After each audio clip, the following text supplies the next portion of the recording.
નમસ્કાર દર્શક મિત્રો, અમારી ચેનલમાં આપનું ફરી એકવાર હાર્દિક સ્વાગત છે। તો મિત્રો, ઘરમાં બરકત કેમ નથી ટકતી? તો આપણે આજે એક મહત્ત્વના વિષય પર ચર્ચા કરવા જઈ રહ્યા છીએ, જે મનુષ્યના હૃદય સાથે સીધો જોડાયેલું છે, અને તે છે ધન એટલે કે સમૃદ્ધિ, સુખ અને સંતોષની ચાવી। ધન એટલે ફક્ત સોના, ચાંદી કે નોટો નહીં।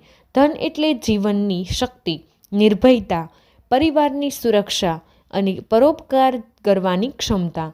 અનેક લોકો જીવનભર મહેનત કરે છે, પણ છતાં ઘરમાં બરકત ટકતી નથી। આવક તો હોય જ છે, પરંતુ ખર્ચ પણ એટલો વધે છે। એવું કેમ થાય છે? કારણ કે મનુષ્ય ફક્ત કર્મો કરે છે, પરંતુ ઉર્જાના નિયમોને સમજી શકતો નથી। શાસ્ત્રો કહે છે, જ્યાં શુદ્ધતા, શ્રદ્ધા અને દિશાનું સંતુલન હોય, ત્યાં ધનની લક્ષ્મી પોતે નિવાસ કરે છે। આજે હું તમને એ જ રહસ્ય સમજાવીશ, કેવી રીતે વાસ્તુશાસ્ત્ર અને જ્યોતિષશાસ્ત્રના સંયોજનથી ધનયોગનું નિર્માણ થઈ શકે છે। આ વાતને તમે મનથી સાંભળજો, કારણ કે આ ફક્ત ઉપદેશ નથી, આ અનુભવો છે જે દરેક ઘરમાં સમૃદ્ધિ લાવી શકે છે। હવે પહેલાં આપણે સમજીએ કે ધનનો સંબંધ ગ્રહો અને ભાવો સાથે કેવી રીતે જોડાયેલો છે। જ્યોતિષશાસ્ત્ર અનુસાર ધનને પ્રભાવિત કરનાર 3 મુખ્ય ભાવ છે। બીજો ભાવ, પંચમો ભાવ અને 11મો ભાવ। બીજો ભાવ એટલે સંચિત ધનનો ભાવ। આ ભાવ આપણું કુટુંબ, ધન, વાણી અને બચત બતાવે છે।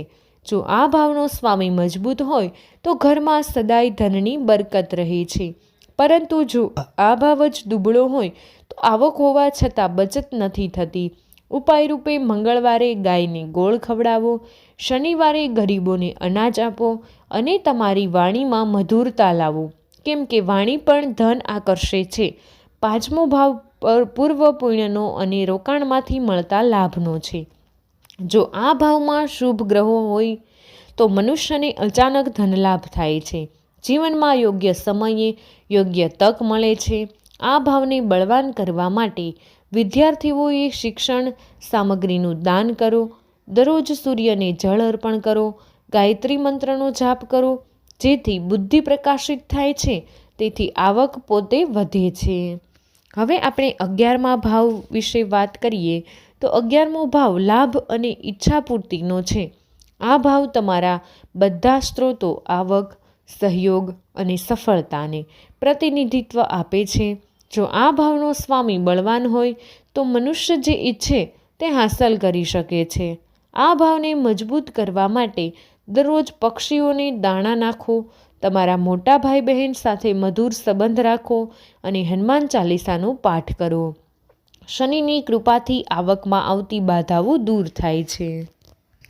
જ્યોતિષશાસ્ત્રમાં ગુરુ અને શુક્ર બંને ધનના મુખ્ય કારક માનવામાં આવે છે। ગુરુ વિસ્તરણ આપે છે, જ્ઞાન આપે છે, અને શુક્ર ભોગ, સુખ અને વૈભવ આપે છે। જો ગુરુ પ્રસન્ન હોય તો જીવનમાં સમૃદ્ધિ આપમેળે આવે છે। ગુરુ માટે વડીલોનો આદર રાખો, શુક્ર માટે ઘરની સ્ત્રીઓનું સન્માન કરો। જે ઘરમાં સ્ત્રીનું સન્માન થાય છે, ત્યાં લક્ષ્મીજી પોતે નિવાસ કરે છે। આપણે વાસ્તુશાસ્ત્ર તરફ આગળ વધીએ। ઘરની દિશાઓમાં રહેલો સંતુલન ધનના પ્રવાહને નિયંત્રિત કરે છે। ઉત્તર દિશા કુબેરનું સ્થાન છે। આ દિશા ધનની તકો ખોલે છે, નવી આવકના સ્ત્રોત આપે છે। ઉત્તર દિશામાં લીલો કે વાદળી રંગ શુભ છે। અહીં કોઈ લાલ કે પીળી વસ્તુ રાખવી અનિષ્ટ છે। સૂજનું રેક કે કચરાનો સ્ટોક અહીં ક્યારેય ન રાખવો જોઈએ।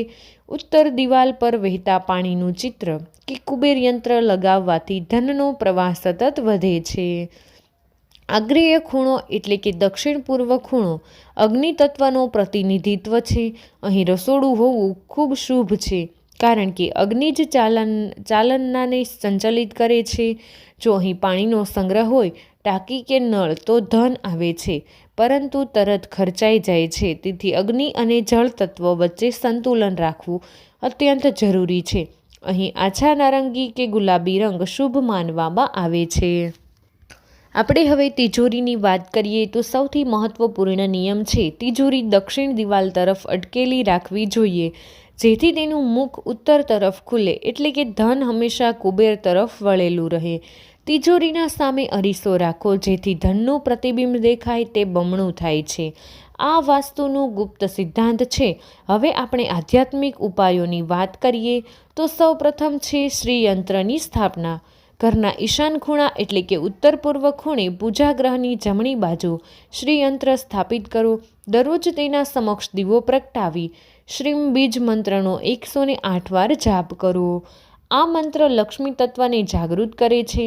બીજો ઉપાય છે પારદ શિવલિંગની સ્થાપના. જો ઘરમાં બરકત ન રહેતી હોય તો તે નાના પારદ શિવલિંગની સ્થાપના કરો. દરરોજ દૂધ અને જળથી અભિષેક કરો. શિવજીની કૃપાથી દરિદ્રતા દૂર થાય છે અને ચૈતન્ય પ્રવાહ વધે છે. ત્રીજો ઉપાય છે મીઠા પાણીનો વાટકો. ઘરના ખૂણામાં જ્યાં નકારાત્મકતા લાગે છે ત્યાં કાચના વાટકામાં દરિયાઈ મીઠું અને પાણી ભરી રાખો. 2 દિવસ પછી તે પાણી વહેડાવી દો અને નવું રાખો. આ ઉપાય ઉર્જાને શુદ્ધ રાખે છે. મિત્રો, યાદ રાખો કે ધન મેળવવું ભાગ્યની વાત હોઈ શકે છે, પરંતુ તેને ટકાવી રાખવું શાસ્ત્રોનું વિજ્ઞાન છે. જો ઘર સ્વચ્છ હશે, મન શાંત રહેશે અને ઈશ્વર પર શ્રદ્ધા રહેશે તો લક્ષ્મીજી ક્યારેય છોડી જશે નહીં. દરેક સવારે થોડી પ્રાર્થના કરો, ઘરના દીવા પ્રગટાવો, ઘરમાં સકારાત્મક શબ્દો બોલો. આ જ તમારા ધનયોગોને બીજત્વ છે. હું તમને એક અતિ પવિત્ર મંત્ર આપું છું, જેનો જાપ તમારે સવારે કરવાથી ધન અને સમૃદ્ધિ સદાય તમારી સાથે રહેશે. ઓમ નમો ભગવતે વાસુદેવાય કુબેરાય ધન ધાન્ય સમૃદ્ધિ દેહી દેહી સ્વાહા. આ મંત્ર સાથે આપના જીવનના બધા માર્ગો ખુલશે, ધનનો પ્રવાહ વધશે અને માનસિક શાંતિ મળશે. તો મિત્રો, વિડીયો પસંદ આવ્યો હોય તો વિડીયોને એક લાઇક કરી દેજો. તમારા બધા જ મિત્રો સાથે વિડીયોને શેર કરી અમારી ચેનલને સબસ્ક્રાઈબ કરવાનું ભૂલશો નહીં. કમેન્ટ બોક્સમાં જય મા લક્ષ્મી અને જય કુબેર દેવતા જરૂરથી લખી દેજો.